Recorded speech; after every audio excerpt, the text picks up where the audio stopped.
Luego hacía cine amateur también.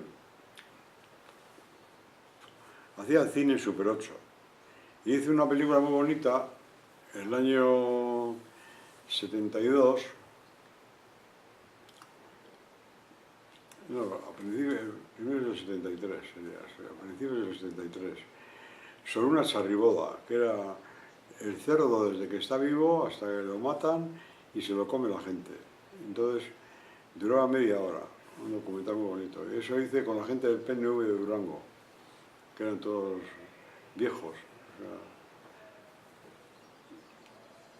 pues el Barrenechea y todos esos, Jesús Uribe, bueno, no sé, La Rucea. Y esa película está desaparecida.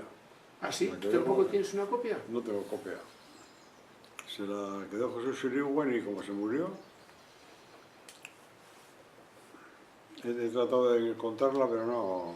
¿Y qué hacíais? ¿Es una película o es un documental? Es un documental.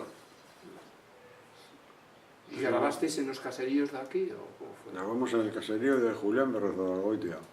Ah, Lo hice yo todo, de cámara, de montaje y con un ayudante que era el hijo de José Guía, uno que se apellida Guía, no sé cómo se llama él.